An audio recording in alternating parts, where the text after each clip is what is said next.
Assalamualaikum warahmatullahi wabarakatuh.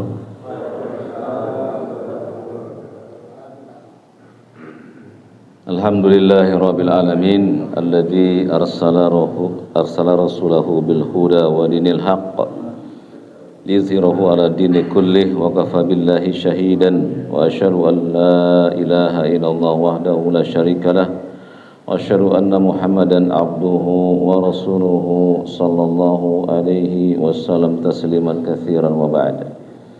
Para jamaah sekalian, semoga Allah Subhanahu wa taala senantiasa menjaga kita di setiap saat, termasuk di bulan yang mulia ini. Bulan apa ini? Bulan Muharram. Bulan Muharram, bulan agung, bulan yang dicintai oleh Allah. Nabi menyebutnya sebagai syahrullah, bulannya Allah. Termasuk bulan haram, ya, bulan yang suci. Maka hendaknya kita bersungguh-sungguh untuk mengisi bulan suci dengan amal ketaatan dan menjauhi segala bentuk pelanggaran dosa. Karena dosa yang dikerjakan di bulan haram dibesarkan oleh Allah. Demikian pula pahala dan amal soleh yang dikerjakan di bulan haram juga dibesarkan oleh Allah. Ya, setelah kita melaksanakan sholat wajib, maka kita kerjakan yang wajib lagi ini, yaitu mencatat ilmu, mempelajarinya, kemudian kita amalkan dalam kehidupan kita, kita dakwahkan, kita bela, ya. Jadi kewajiban kita menuntut ilmu agama, ya, ilmu yang membahas masalah Al-Quran, As-Sunnah, tata cara ibadah kepada Allah yang bersumber dari keduanya. Dan itu bekal menuju Rabbul Alamin. Dan Allah Subhanahu wa taala telah memanggil salah satu dari saudara kita, jamaah Masjid Al-Bidayah, salah satu warga di tempat ini, ya. Semoga Allah lapangkan kembalinya, Allah lapangkan kuburnya, Allah sinari dengan sinar keridhoannya, dan nanti Allah kumpulkan bersama orang-orang yang Allah ridhoi. Semoga yang ditinggalkan pula diberikan kesabaran, ketabahan, dan kita semua yang hadir harus yakin bahwa segala sesuatu yang Allah miliki pasti akan kembali kepada Allah. Jadi jangan kita merasa kita pemilik segala sesuatu di muka bumi ini. Itu akan membuat kita tidak ridho ketika Allah berikan kepada kita ujian. Dia pemilik semua yang kita miliki. Bahkan suara-suara yang kita miliki itu milik Allah. Jika Allah ambil, maka dia berhak, karena dia pemiliknya. Ya, demikian pula harta, nyawa, semua yang kita miliki di muka bumi, bahkan seluruh isi bumi, bahkan bumi itu sendiri, ya, semuanya milik Allah. Dia berhak untuk mengambilnya kapan saja. Tapi sebelum Allah mengambil kepemilikannya, Allah ingatkan kita. Fazkuruni azkurkum. Ingatlah kamu semuanya, niscaya aku akan ingat kepada kamu. Kita disuruh mengingat Allah dalam keseharian kita. Jangan lalai dari mengingat Allah. Kerjakan yang wajib-wajib, jauhi yang haram-haram. Kalau bisa tambahkan dengan yang sunnah, tinggalkan yang makruh. Itu namanya abdun, itu hamba yang menyiapkan bekalnya untuk kembali kepada Allah. Kita lanjutkan pembahasan kita al-babu tsalis, bab yang ketiga, al-imanu bil kitab, beriman kepada kitab-kitab. Apa yang dimaksud dengan kitab? Siapa yang masih ingat apa yang dimaksud dengan kitab suci? Apakah Allah turunkan kitab suci kepada Musa dalam bentuk Taurat? Allah turunkan Injil kepada Isa dalam bentuk kitab suci? Siapa yang tahu? Masih ingat tidak? Apa yang dimaksud dengan kitab suci? Kak Syukur tahu? Jangan ditanya saya, nanti saya kaget. Apa Pak Agus? Yang dimaksud ke kitab suci? Apakah Rasulullah SAW ketika mendakwakan Islam bawa Al-Quran? Kan beliau umum. Jadi apa kitab suci itu? Kumpulan wahyu. Jadi Allah wahyukan, para nabi dan rasul menerima wahyu. Setelah disampaikan ada yang menulisnya. Jadi Nabi Muhammad tidak pernah menulis wahyu. Bisa dipahami? Jadi beliau menghafal wahyu. Kemudian beliau menyuruh para sahabat yang bisa menulis. Siapa itu? Zaid bin Thabit, tulis. Bagaimana cara Nabi mengecek wahyunya? Zaid berbicara dengan tulisannya, kata Nabi benar, salah, benar, salah, terus begitu. Sampailah kepada kita kitab suci. Demikian pula yang terjadi para Nabi dan Rasul sebelumnya, ya, kecuali suhuf Ibrahim. Sebagian ulama mengatakan suhuf Ibrahim ditulis oleh Ibrahim alaihissalam, sebagian lagi tidak mengatakan demikian. Wallahu ta'ala a'lam. Yang penting bagi kita bahwa Allah menurunkan kitab suci, yaitu kumpulan wahyu. Kemudian di dalam pembahasan kumpulan wahyu sudah kita bahas pada dobit yang awal, ya, bahwa wahyu diturunkan dengan cara 4 tingkatan, ya, dengan cara mimpi yang datang kepada para nabi, kemudian dengan cara diberikan dalam hati nabi, kemudian Allah berbicara di balik hijab, kemudian wahyu disampaikan dengan perantara malaikat. Wajib kita imani, ya. Jadi Allah menyampaikan wahyu kepada para rasul dengan perantara siapa? Malaikat Jibril. Jadi malaikat Jibril itu tugasnya apa? Kepada siapa? Jadi ada nggak orang manusia biasa yang mendapatkan wahyu? Nggak bisa dipahami. Maka siapa saja yang mengaku pada hari ini menerima wahyu dari Jibril, Jibril hanya menyampaikan wahyu kepada para rasul. Gitu maksudnya. Belajar akidah kan supaya kita, iya ya, masa iya sih, ya, Pak Marioto dapat wahyu, saya Pak Agus dapat wahyu, siapa kalian? Gitu ya. Dan kemudian dobit yang kedua, beriman kepada kitab yang Allah turunkan, baik secara global maupun terperinci. Global itu ada berapa kitab suci yang Allah turunkan? Yang antum tahu? Jumlah kitab suci yang Allah turunkan ada berapa? Apa saja? Zabur, Taurat, Injil. Nah, ini global. Ya, isinya kita juga nggak tahu. Yang ketiga sebelumnya secara global. Terperinci kita tahu Al-Quran itu isinya. Dari alif sampai ya, dari Al-Fatihah sampai An-Nas dijelaskan. Itu pun ada yang global di dalamnya, diperinci lagi oleh hadis Nabi SAW. Jadi wajib kita beriman bahwasanya kitab suci yang diturunkan oleh Allah itu berisi perkara-perkara yang global maupun yang terperinci. Yang ketiga, bahwa beriman kepada kitab suci adalah beriman bahwasanya kitab-kitab terdahulu sudah dimasuki tangan-tangan manusia, sudah ditahrif atau aufukidat, sudah hilang. Loh, kalau sudah hilang maksudnya apa, Pak?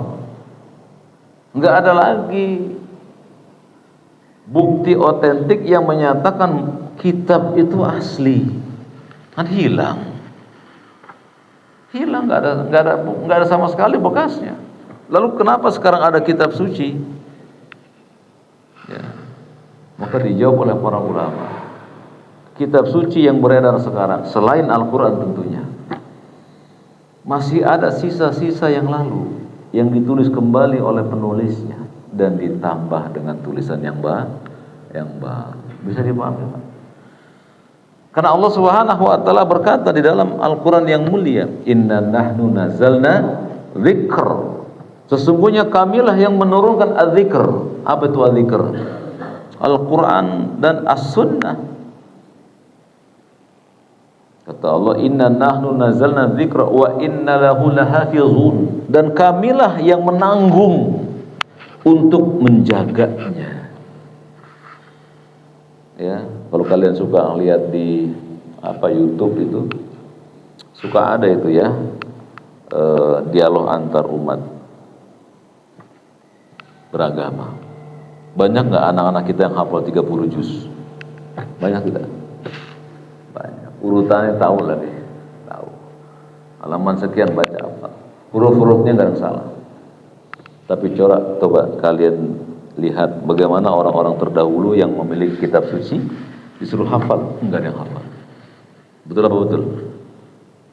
Itu cara Allah menjaga kemurnian dan keotentikan Al-Quran. Al-Maidah 51 pernah hilang atau enggak? Pernah. Di Al-Quran yang mulia pernah hilang Al-Maidah 51. Geger satu Indonesia. Orang hafalnya banyak, ini hilang ini. Sudah ayatnya kemana ini? Kemudian direvisi lagi. Hafal yang banyak, luar biasa. Allah jaga Al-Quran itu. Lagi sholat nih, ya misalnya saya imam, saya belakang saya Pak Marito dan teman-teman. Allahu Akbar, alhamdulillahirabbil alamin, maliki yaumiddin, subhanallah. Betul apa betul? Ada yang ingetin saya, kenapa? Salah Ustaz bacanya, kurang atuh. Dihafal oleh kaum muslimin. Itu cara Allah menjaga Al-Quran. Adapun kitab yang lain tidak dijaga. Makanya kata beliau di sini, Ad-Dabi Tsalis, beriman kepada Al-Quran bahwasanya semua kitab suci sabiqati qad dakhalat tahrif, bahwa kitab suci terdahulu sungguh telah dimasuki pentahrifan. Apa sih tahrif itu? Disimpangkan maknanya, diganti, baik maknanya atau lafaznya, ganti-ganti itu Pak. Siapa yang nulis wallahu alam? Tapi pasti diantara mereka adalah tokoh-tokohnya, supaya mereka mengatakan ini wahyu dari Allah, padahal Allah tidak pernah mewahyukannya. Maka dibantah oleh Al-Quran dengan bantahan ilmiah. Ya, Al-Quran nggak bisa dirubah Pak. Apanya nggak bisa dirubah? Lafaznya, maknanya. Kalau terjemahannya bisa atau tidak? Bisa.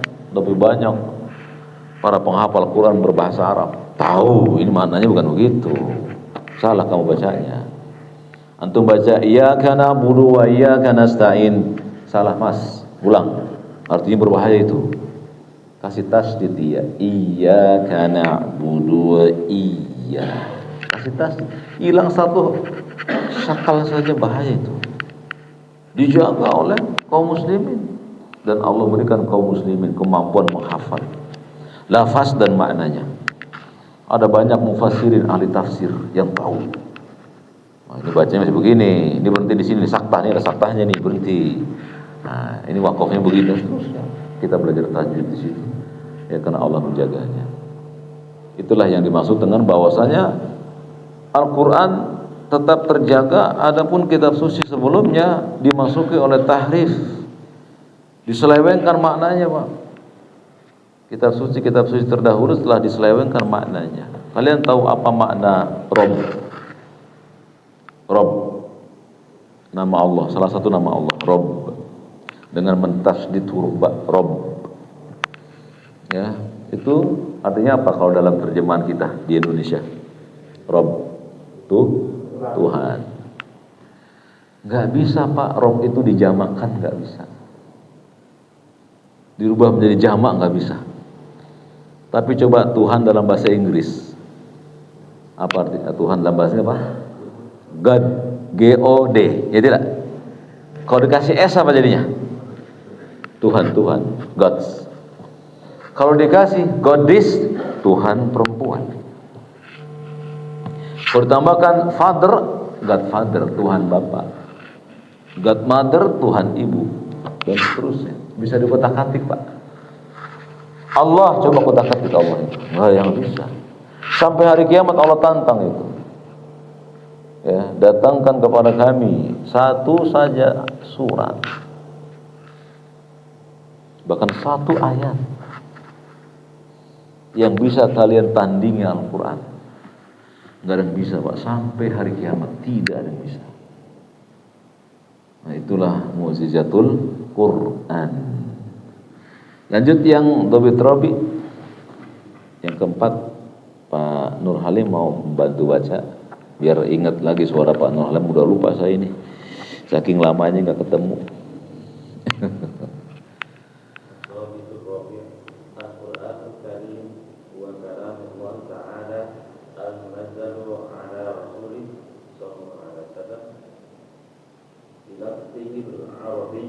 المتعبد بتلاوة المنقول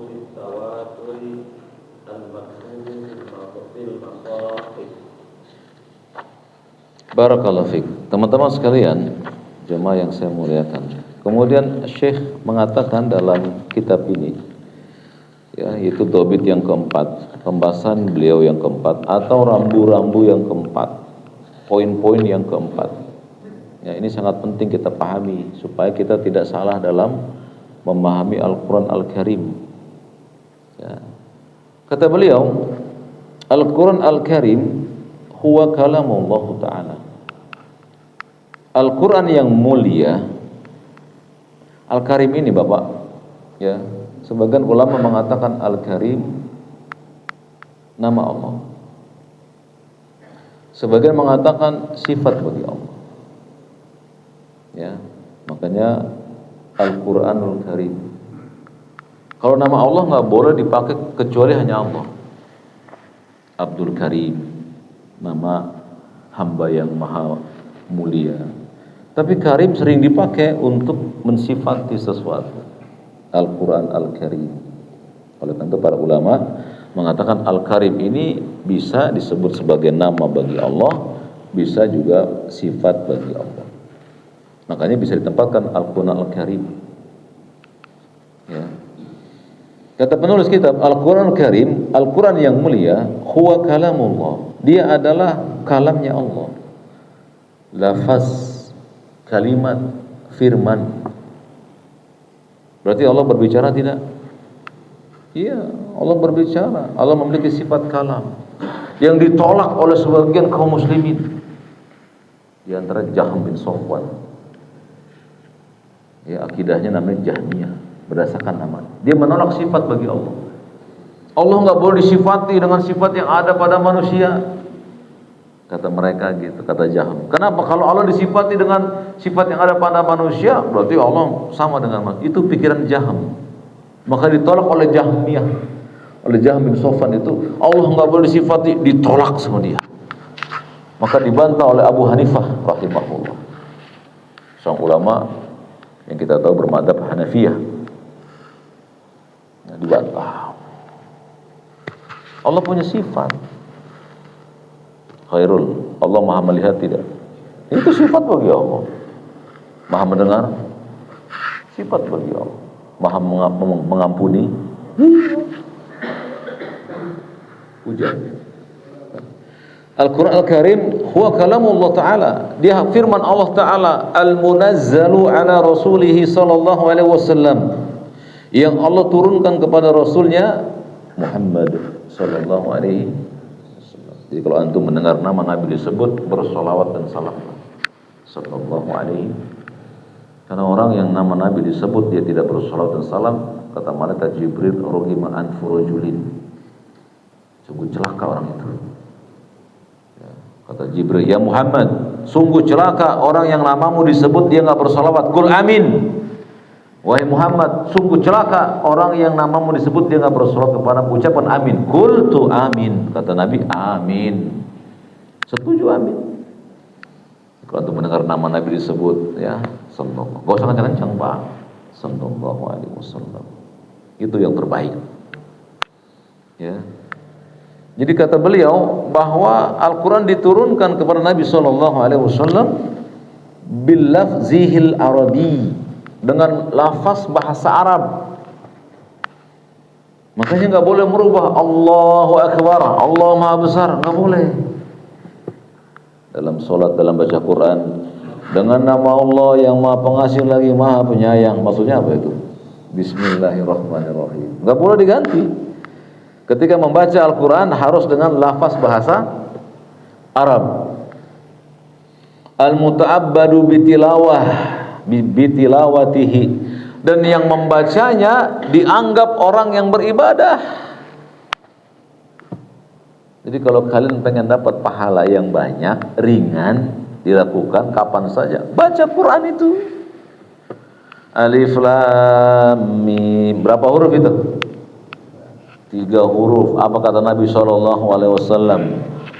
Man qara'a harfan min kitabillah falahu bihi hasanah. Siapa yang baca 1 huruf dari Al-Quran dapat 1 kebaikan. Wal hasanatu bi asyri amsalihha. 1 kebaikan diganjar 10 pahala. La aqulu alif lam mim harf. Aku enggak mengatakan alif lam mim satu huruf, walakin tapi alifun harfun wa lamun harfun wa mimun harfun. Tapi alif satu huruf, lam satu huruf, mim satu. Jadi berapa huruf itu? Antum baca alif lam mim, Pak. Alif lam mim 30 pahala. Tutup boleh? Ya boleh aja, cuman karuan begitu ya. Tapi 3 huruf ini saja antum sudah dapat 30 pahala. Tidak ada buku di kolong langit yang kalau antum baca hurufnya dapat pahala kecuali Al-Quran. Jadi mari belajar baca Quran yang belum bisa baca. Jangan saya udah tua Ustaz. Bapak-bapak, nanti kalian dan saya akan ditanya dalam bahasa Arab di kubur-kubur kita. Man rabbuk, apa mau bahasa apa itu kalau bukan bahasa Arab? Ayo belajar Quran supaya bisa jawab itu. Man rabbuka, man nabiyuka, ma dinuka, bahasa Arab itu. Belajar Al-Quran, alif, alifan. Jangan alif, alifan, salah Pak. Alif, bukan alif. Karena bahasa Arab nggak ada yang P. Pakainya fa, bukan P. Nah, yang belum bisa baca, belajar Quran Pak. Yang sudah bisa baca, tahsin, perbaiki bacaannya. Karena kalau salah jadi berbahaya. Kan sholat takbir orang begini Pak. Allahu akbar, Allahu akbar, Allahu akbar. La ilaha illallah, wallahu akbar. Allahu akbar walillahil hamd. Pakai hak besar, enggak pakai dal belakangnya. Apa artinya Pak? Bagi Allah daging. Harusnya apa? Walillahil hamd. Ada dalnya bunyi. Bayangkan itu Pak, betapa kita nggak peduli dengan itu, padahal itu milik Allah. Walillahil hamd. Bagi Allah lah segala pujian. Kalau nggak pakai dal dan pakai hak besar, walillahil hamd. Milik Allah daging-daging itu. Apa yang dimaksud daging itu? Kan jauh artinya. Dan kita nggak beradab jadinya kepada Allah. Maka banyak kaum muslimin Pak yang hidupnya bingung. Ustaz, saya udah zikir, udah doa tapi nggak beres. Kenapa itu saya? Anda yang Anda ucapkan gak sesuai dengan apa yang Allah turunkan. Beriman kepada Al-Quran maknanya Pak, kalian dan saya pelajari Al-Quran dari alifnya. Ada gak di sebagian kita Pak orang yang susah membaca ain? Ada kan? Sampai ain dikasih enggak. Alhamdulillahirabbil alamin. Sampai seperti itu sulitnya Pak. Kenapa nggak dari muda dia belajar? Khairul antum yang masih muda nih. Antum masih muda kan bagus, masih pada muda semua ini. Yo, masih muda kita, ya kan? Iya enggak Pak? Jangan bilang tua, ntar segan jadinya. Muda kita ini Pak. Buktinya kalian berjalan ke masjid. Malah anak mudanya nggak ada di sini. Yang masih muda. Berarti yang tua siapa? Ya. Jadi pelajari Al-Quran. Karena beriman dengan Al-Quran itu maksudnya mempelajari bacaannya Pak. Karena kan kalian jadi imam di rumah kalian kalau lagi uzur ke masjid. Betul apa betul? Kalau pandemi kemarin siapa yang jadi imam di rumah-rumah kalian? Kalian, anak kalian di sekolah tahfiz. Kalian baca Fatihah. Baca surat pertamanya Al-Ikhlas, surat keduanya Inna atau kata anaknya. Pak yang panjangan dikit ngapa? Iya kan? Ditegur kita Pak sama anak kita. Ayo kita bangkit Pak. Bangkit. Abu Hurairah radhiyallahu belajar pada usia 70 tahun, memegang pena dan kertas nyatat, ngapalin. Ayo kita bangkit. Dan itu beriman kepada Al-Quran demikian. Al-Quran itu satu hurufnya didapatkan pahala, membaca dianggap ibadah.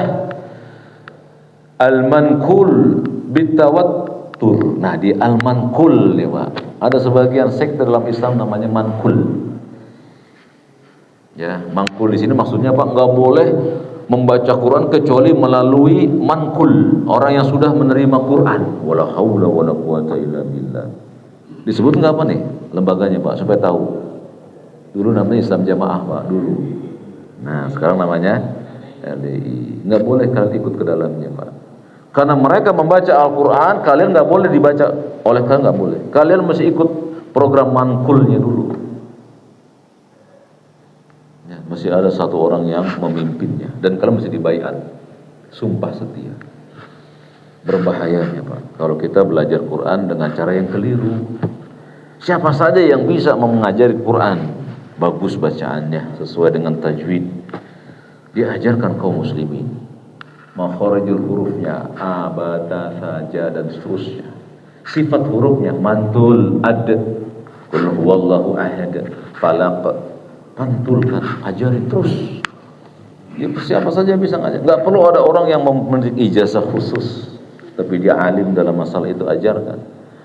Kemudian apa kata beliau? Dinukil dengan mutawatir, artinya bukan seseorang saja yang berhak mengajarkan Quran, siapa saja yang alim terhadap Al-Quran boleh mengajarkannya. Enggak boleh dikalikan ijazah orang tersebut, kecuali memang orang tersebut berhak mendapatkan ijazah sanadiyah. Kalau tidak, kalian belajar. Kamu kata Syekh, al-maktubu fil masahif. Kemudian Al-Quran itu ditulis dalam lembaran-lembaran, namanya suhuf. Suhuf dikumpulkan jadi mushaf. Nah, gitu. Jadilah Al-Quran itu. Awalnya suhuf tuh lembaran-lembaran wahyu, ditulis oleh para pengikut-pengikut para rasul, ditulis, dikumpulkan jadi mushaf. Kitab suci itu yang kita baca. Bisa dipahami? Barakallahu fiik. Jadi Al-Quran kalam Allah. Apa maksudnya, Pak? Dia ucapan Allah secara hakikat, bukan kiasan. Oh, maksudnya itu Al-Quran kalamullah itu kiasan? Enggak, itu hakiki, bukan majas. Berfirman Allah bahwasanya Al-Quran itu kalamullah, surat At-Taubah ayat 6. Itu dalilnya, salah satu dalilnya. Wa in ahadun minal musyrikin nastajaraka fa'ajirhu hatta yasma'a kalamullah. Jika seseorang di antara orang-orang musyrikin itu ada yang meminta perlindungan kepadamu, wahai Muhammad, lindungilah dia supaya dia dapat mendengar kalamullah. Atau ayat 6 ini, Pak, bercerita tentang bagaimana Nabi dan para sahabat mampu menawan orang-orang musyrikin di masjid. Dan ini dipakai oleh para ulama, bolehnya orang kafir masuk ke masjid. Untuk apa, Pak? Hatta yasma'a kalam Allah, agar mereka mendengar firman Allah. Oh, itu udah geger aja, orang kafir nggak boleh masuk masjid. Ya, dalilnya ini. Tapi mereka masuk ke masjid harus sopan, dibuka sendalnya, gitu. Nggak apa-apa, nggak wudu, nggak apa-apa, biar melihat kita kaum muslimin sholat. Ini dalilnya ini. Ya.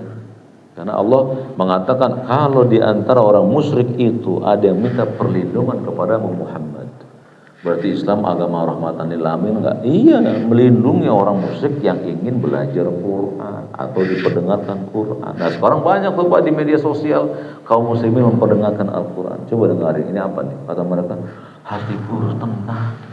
Kamu tahu apa itu? Enggak tahu aku. Itu Al-Quran. Al-Quran. Iya. Kalau antum baca Quran itu dengan khusyuk, Pak, jujur kepada Allah, Pak, nggak pengen buru-buru, antum akan nangis, Pak. Kita sekarang ngejar target. Kalau baca Quran pengen selesai, apalagi kalau pakai handphone. Baca Quran pakai handphone, Pak, datanya masih dibuka selularnya. Lagi tilawah di masjid, baca Quran, lagi asik-asik, Pak, di atasnya sopi pipi. Digeser Qurannya, Pak, seret. Ya, Pak Harto. Digeser Qurannya, dibaca sopinya, Pak, dilanjutkan sopinya, Pak, online di masjid. Terus selesai. Habis selesai, nggak buka lagi Qurannya, Pak, kantongin, pulang ke masjid. Wala haula wala. Quran bisa dikalahkan dengan sopi. Antum tahu tidak, ingat masa kecil kita dulu, Pak, bagaimana antum membawa Al-Quran? Betul kan? Kita muliakan Quran, Pak, kita cium dia. Sekarang kaum muslimin enggan bawa Quran, Pak. Jadi nggak ada ifahnya kita ini, Pak. Kemuliaan kita kurang di hadapan orang-orang yang bukan Islam. Mereka bawa Alkitab luar biasa, Pak. Kita kaum muslimin lebih berhak. Bapak kita dulu ngajarin gitu. Bawa Qurannya di dada, ya, bawa ke masjid, bawa. Alhamdulillah di masjid udah banyak. Ya, tapi yang dari rumah silakan, Bapak.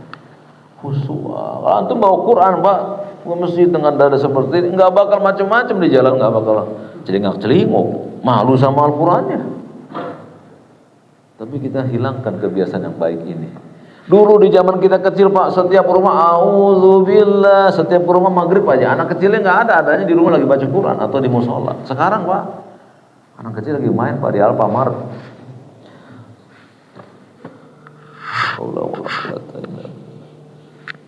Ya, jadi Al-Quran adalah kalamullah. Itu dalilnya bahwasanya itu kalamullah itu.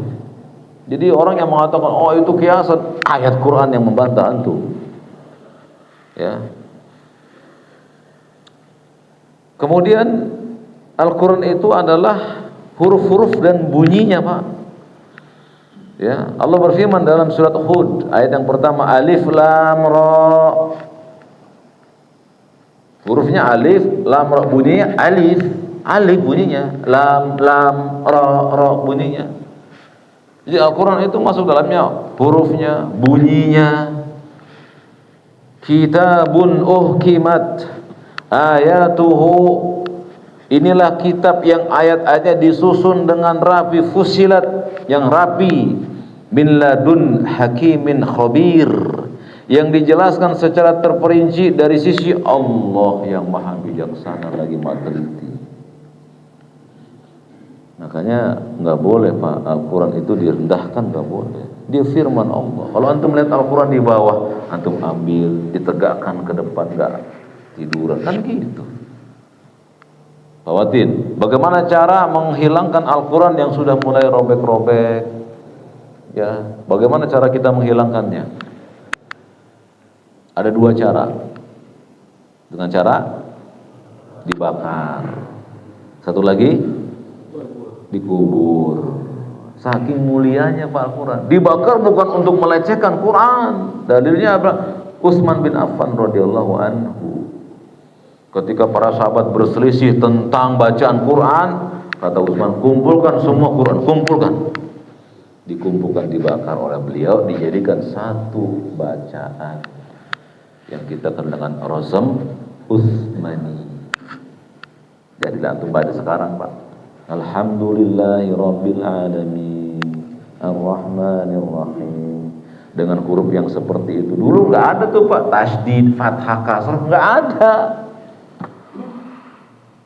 Dan titik-titik 3 di tha nggak ada, di jim nggak ada. Nah, kalau antum baca huruf begitu, ini bacaan apa ini? Nggak bisa. Tapi itu bahasa Arab, orang Arab tahu. Makanya Allah turunkan dalam bahasa Arab, karena orang Arab ya tahu bahasa. Ya. Jadi Al-Quran itu dari sisi Allah, tulisannya, hurufnya, dan bunyi. Makanya jangan diganti bunyinya. Antum belajar itu bunyi huruf kha, jangan pakai ho, jangan. Karena dalam Islam nggak ada ho, adanya kha. Mesti kotor, Pak. Kha, khi, khu, akh, dan bergetar tenggorokan itu. Kha, khi, khu, akh.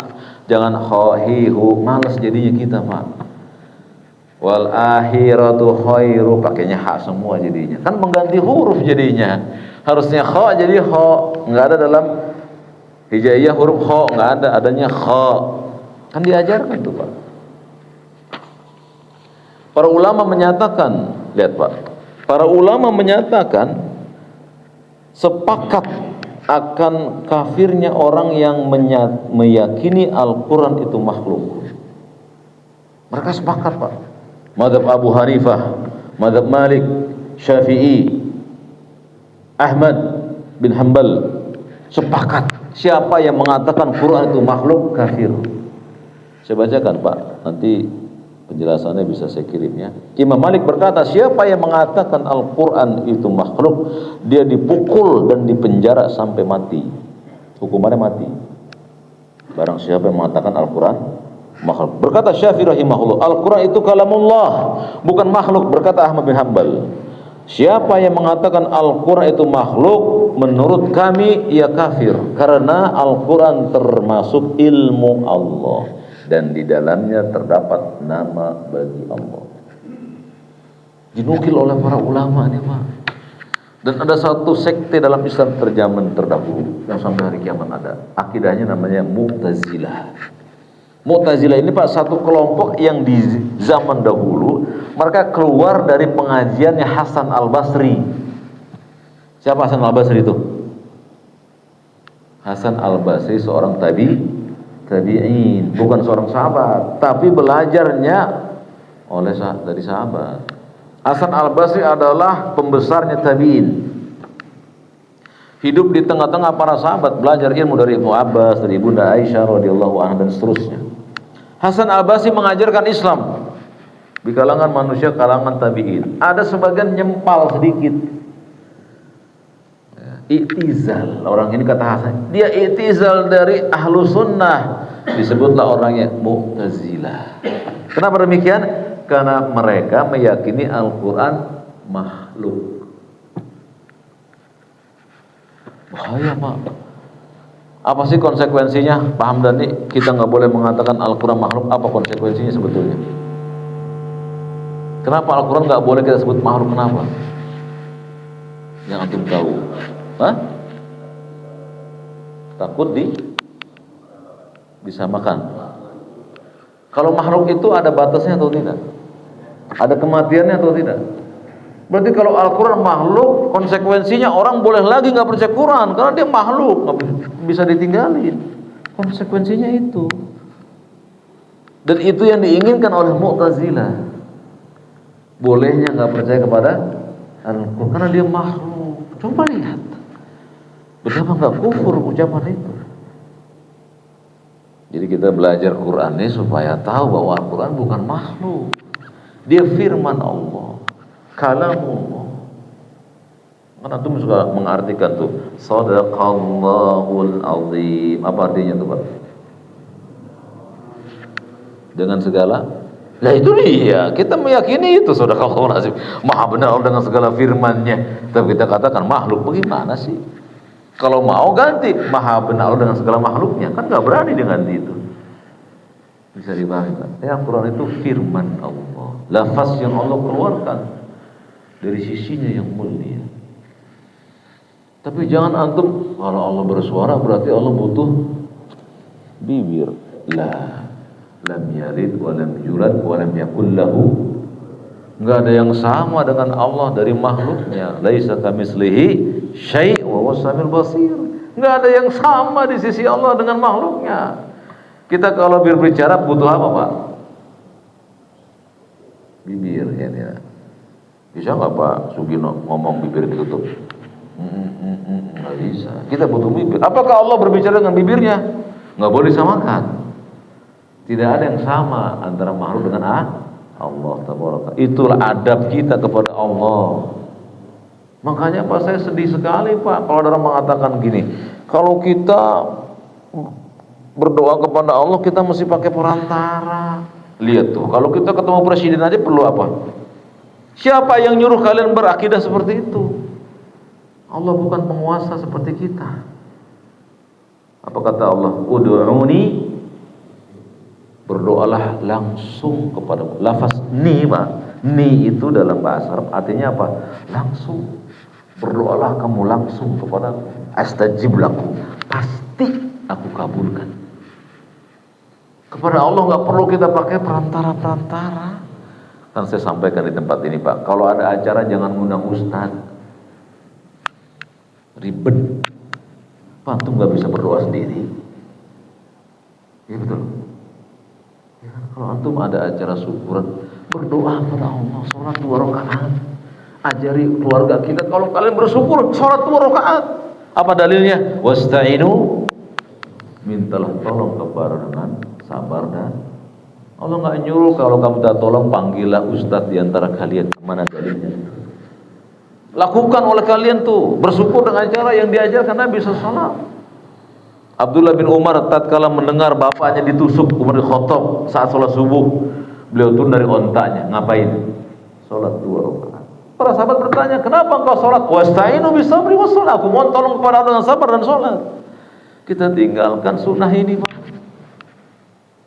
Kita ada kebutuhan manggil ustaz doain. Antum nggak bisa berdoa sendiri. dengan kalamullah. Apa kata Allah Subhanahu wa taala? Walillahil asmaul husna fad'uhu biha. Milik Allah lah asmaul husna, ada dalam Al-Qur'an itu, Pak. Fad'uhu biha, mintalah kepadanya dengan membaca asmaul husna. Nabi ajarkan caranya. Ya Hayyu ya Qayyum. Apa namanya itu kalau bukan nama Allah? Wahai Zat yang maha hidup dan maha mengurus makhluknya. Birahmatika astaghits, dengan rahmatmu aku beristighatsah. Aslih li sya'ni kullah, perbaiki keadaan diriku. Pengen minta perbaikan saja kita pakai ya Hayyu ya Qayyum. Sebut dengan nama-nama Allah. Diajarkan di Al-Qur'an itu. Ya. Wallahu ladzi la ilaha illa huwal Malik.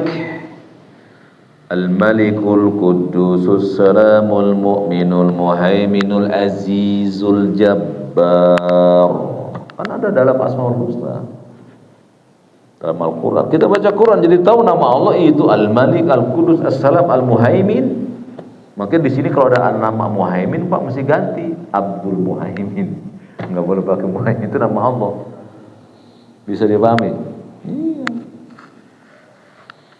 Jadi siapa saja yang mengatakan Quran makhluk, dia telah dikafirkan oleh semua ulama mazhab. Hati-hati, Pak. Kemudian yang diturunkan kepada Rasulnya Muhammad, bahwa Nabi yang menerima Al-Quran.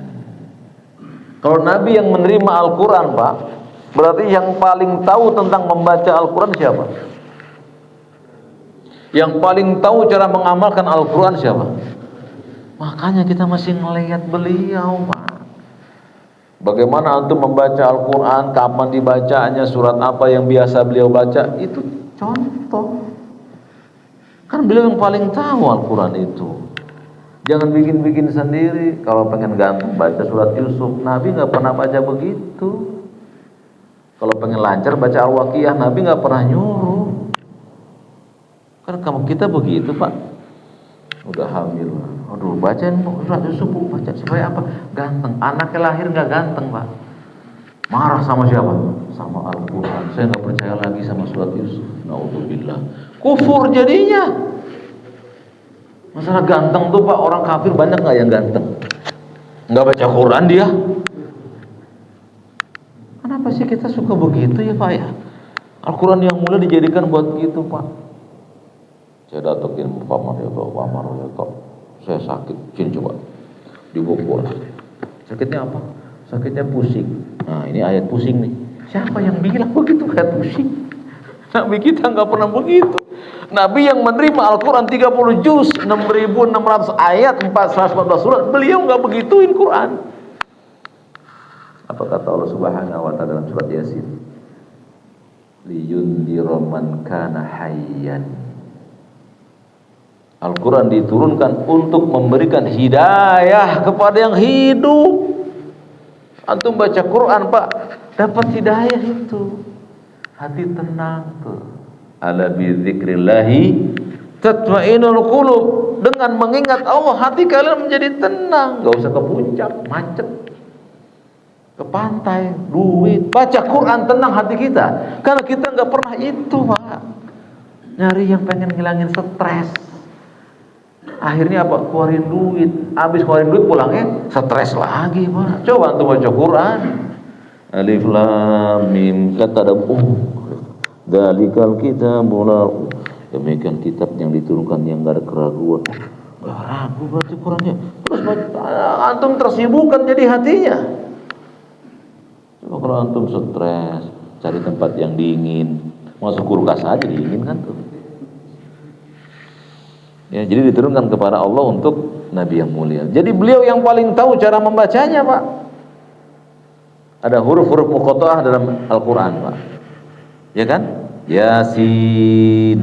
Dibaca ya-nya 2. Nggak boleh lebih, Pak. Itu sepakat ahli tajwid. Yasin. Sinnya 6. Toha 2. Kaf ya ain. Kaf ha ya ain. Sin. Dibaca semua tuh, Pak. Makanya dibelajari Al-Quran itu jangan dipajang terus di rumah. Dari beli rian, apa sekarang masih ada plastik? Jangan. Masih kaku Pak. Nah Quran itu jadi pajangan di rumah. Ngusir setan katanya. Setan nggak takut Pak dengan Al-Quran. Betul apa enggak Pak? Buktinya apa Pak? Setan nggak takut sama Al-Quran. Tukang jual Quran nggak sholat Pak. Iya nggak? Dia punya toko isinya Quran Pak. Tapi dia nggak sholat. Kenapa? Karena setan lah dia. Setan masuk ke dalam tokonya. Betul apa enggak? Yang ditakutkan oleh setan yang baca Quran. Dia baca Quran dengan ta'awudz. A'udzubillahi minasyaitonirrajim. Aku berlindung kepada zat yang mampu melindungiku dari godaan setan. Setan enggak berani deketin. Baca ayat kursi, setan lari. Ada hadisnya soalnya itu. Ya antum enggak pernah baca Quran, saya enggak baca Quran di rumah, setan yang datang, Pak. Tok tok tok tok, Pak Harto ya, iya, numpang masuk ya, masuk dia. Diam di situ, tak malam gretek-gretekin benda, mindahin sendok. Hilangin kunci. Iya betul. Kata Nabi SAW, Inna syaiton yanfiru minal baitil ladzi tuqra'u fihi suratul Baqarah. Setan lari tunggang langgang dari rumah yang dibacakan surat Al-Baqarah. Dari rumah yang dibacakan di dalamnya surat Al-Baqarah. Ada yang baca, bukan ditempel, nggak lari dia. Kemudian yang berikutnya, pembahasan kelima. Masih bisa? Pembahasan kelima, silakan Pak Nur.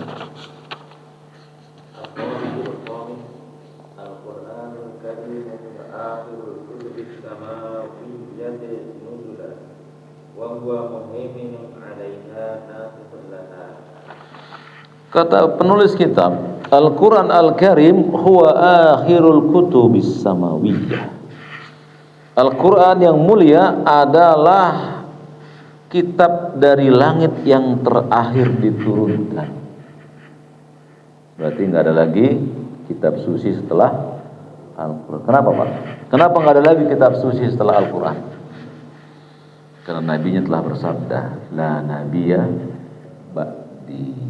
Karena setiap rasul Pak pasti diturunkan kitab suci. Kalau rasulnya terakhir nggak ada lagi kitab sucinya. Dan Allah mengatakan wa khotaman nabiyyin. Rasul Muhammad sebagai penutup para nabi dan rasul. Kalau beliau penutup maka nggak ada lagi wahyu setelah ini. Berarti akan datang hari. Nah, maka para ulama sepakat Pak, sejak Nabi diutus nggak lama lagi hari kiamat datang.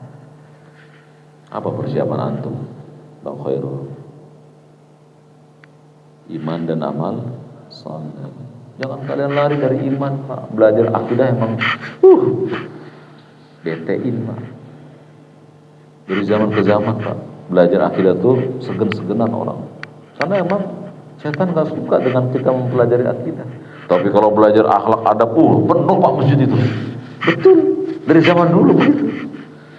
Karena akidah ini setan tahu yang membuat manusia beramal soleh dengan akidah ini. Makanya Nabi dakwah 13 tahun buat apa Pak? Akidah.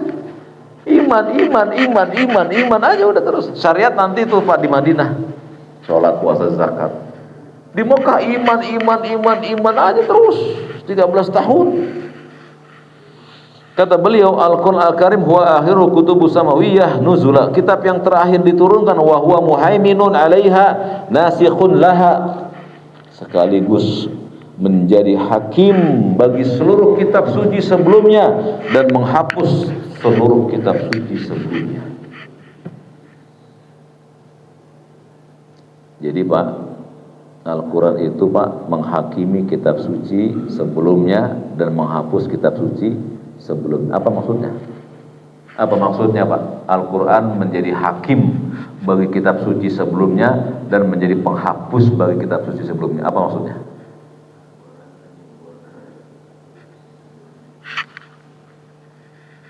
Belum kena. Kalau hakim itu apa sih Pak? Hakim itu apa? Pemutus keputusan. Perkara diputuskan di Al-Quran.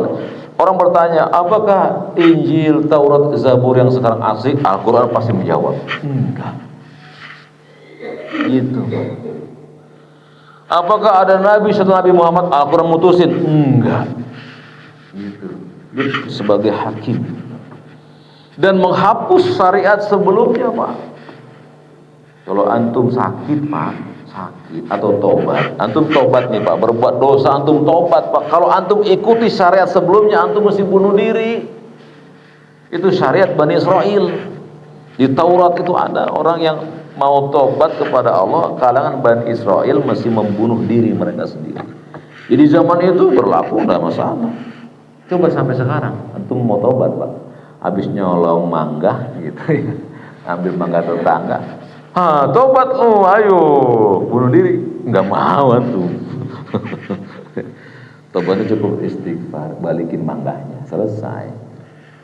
Karena syariat Nabi Muhammad begitu, Pak. Dihapus syariat Nabi Musa. Makanya Umar bin Khattab memegang lembaran Taurat.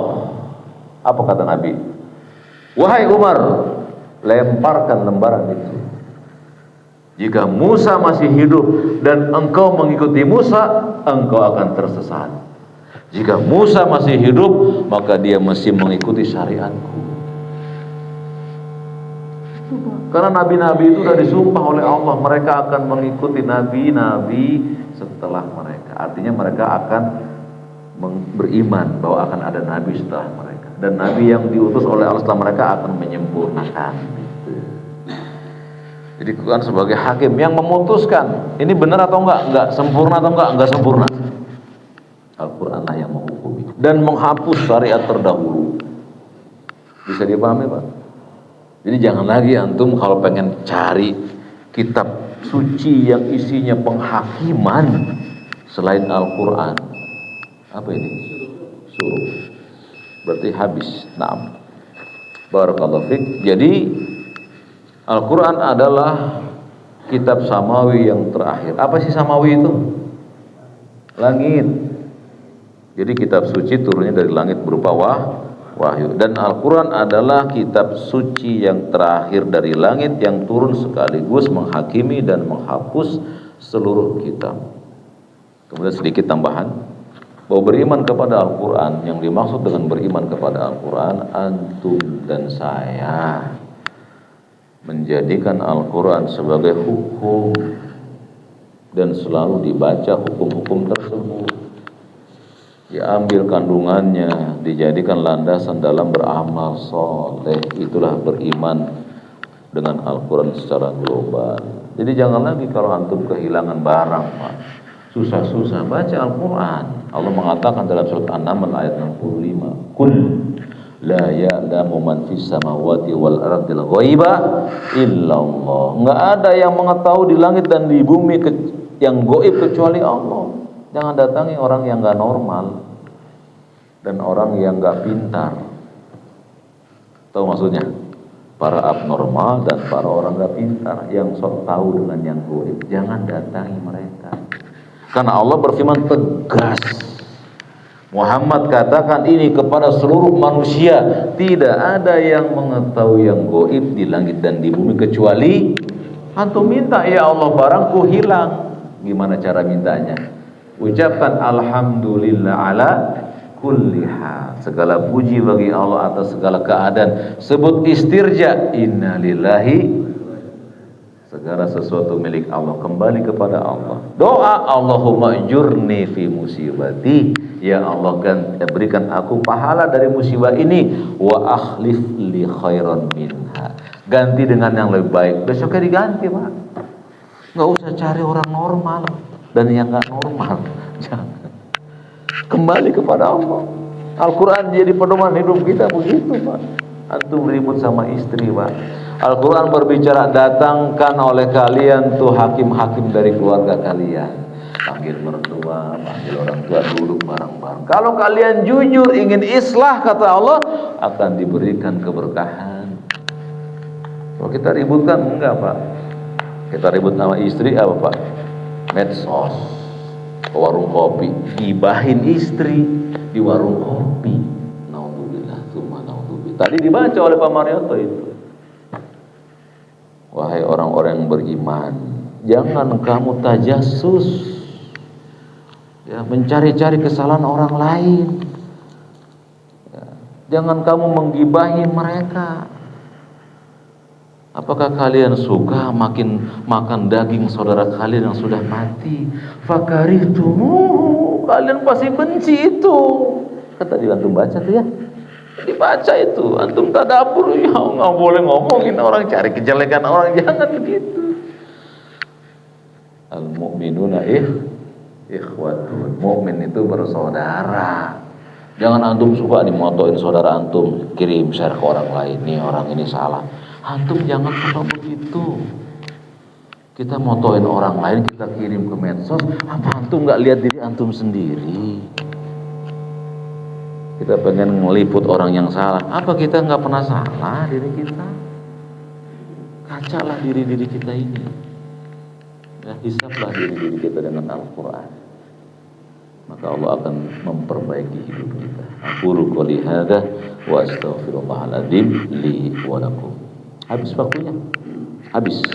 Ada tanya jawab? Silakan Bapak Ibu. Bapak-bapak. Fokus, jangan ke bawah dulu fokusnya. Di sini dulu. Ayo Pak. Waalaikumsalam warahmatullahi wabarakatuh. Ada dua pertanyaan. Yang pertama adalah apakah ada waktu-waktu yang keutamaan membaca Al-Quran? Karena kalau zaman kecil dulu di kampung seperti kita sampaikan tadi kan habis maghrib itu sudah siap rumah. Apakah ada keutamaan itu? Iya. Yang kedua terkait dengan kalau karena ini bukan bahasa utama kita, jadi saya lah membaca Al-Quran itu kan tidak ngerti maknanya. Mana yang lebih bagus menyelesaikan misalnya pembacaan supaya tertib baik satu rukuk baru membaca maknanya atau terjemahannya atau ayat per ayat itu. Ya. Barakallahu fiikum. Waalaikumsalam warahmatullahi wabarakatuh. Siapa Pak Hidayat? Pak Ridwan. Baik. Yang pertama itu kapan kita diajarkan Nabi Pak waktu utama membaca Quran? Dalam hadis yang banyak Nabi berjalan Pak di waktu malam. Nah ini kebiasaan pemimpin Pak, jalan malam-malam tuh DKM, jalan malam-malam DKM, periksa warganya itu. Jadi Nabi keluar malam-malam, terdengar suara beliau melihat Abu Bakar dan Umar sholat malam. Abu Bakar suaranya pelan sekali, Umar suaranya keras sekali. Nabi bertanya kepada Abu Bakar pada sholat subuh, wahai Abu Bakar, kenapa bacaanmu pelan? Supaya khusyuk ya Rasulullah. Wahai Umar, kenapa suaramu keras? Ngusir setan ya Rasulullah. Kata Nabi, wahai Abu Bakar, tinggikan sedikit suaramu. Wahai Umar, turunkan sedikit suaramu.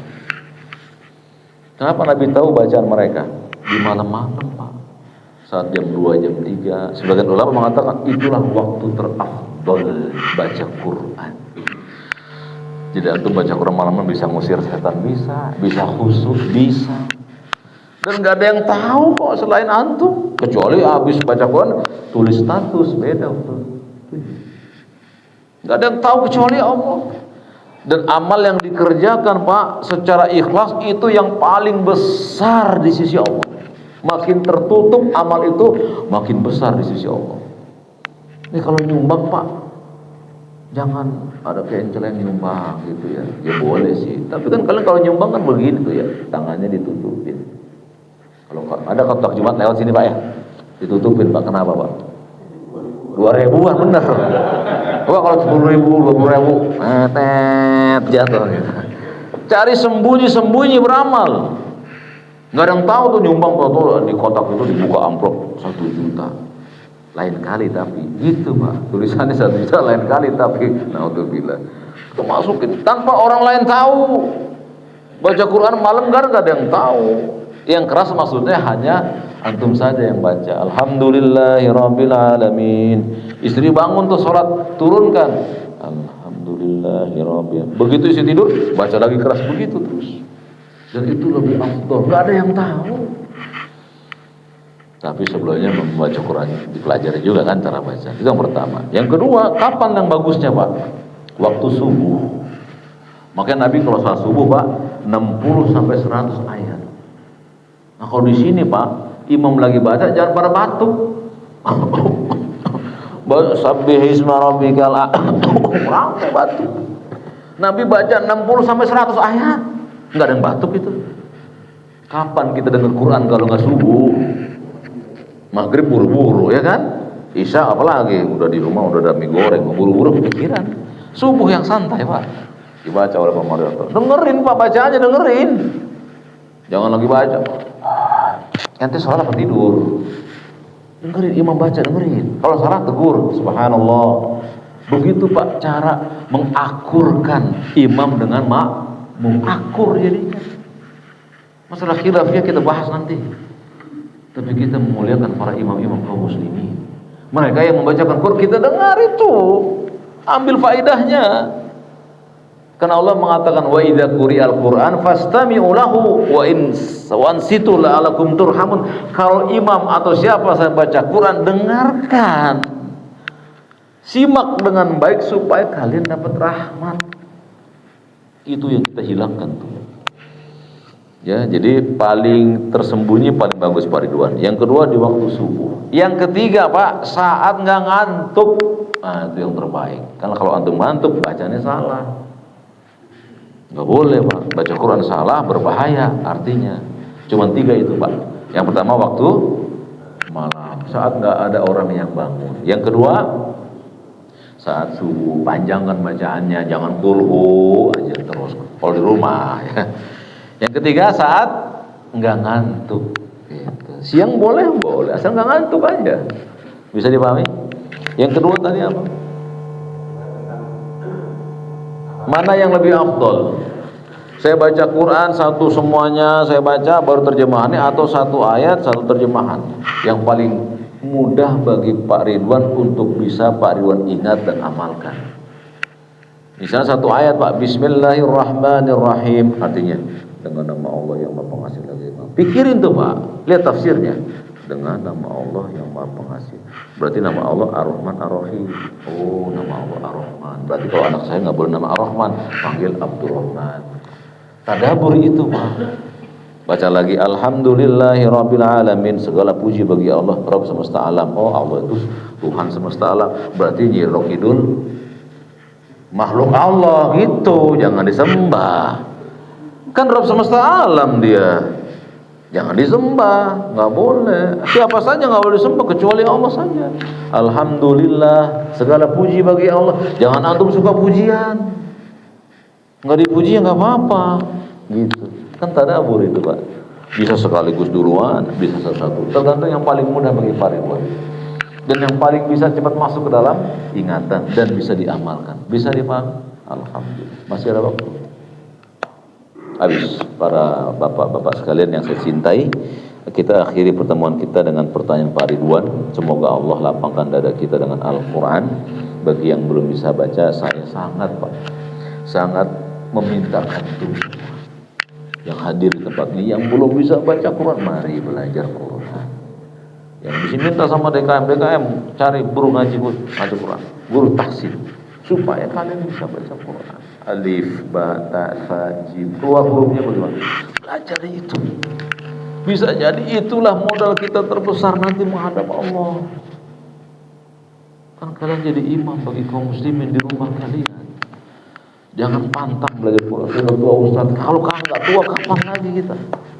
Ya, belajar Quran. Kita mohon pada Allah agar Allah mudahkan kita untuk beriman kepada Al-Quran dengan cara membacanya, mentadaburinya, memahami kandungannya, mengamalkannya, membelanya, mendakwahkannya. Semoga Allah hidupkan kita dengan itu. Amin ya mujibas sa'ilin. Terima kasih kepada semuanya. Kita tutup dengan kafatul majelis. Subhanakallahumma wa bihamdika asyhadu an la ilaha illa anta astaghfiruka wa atubu ilaik. Wassalamualaikum warahmatullahi wabarakatuh.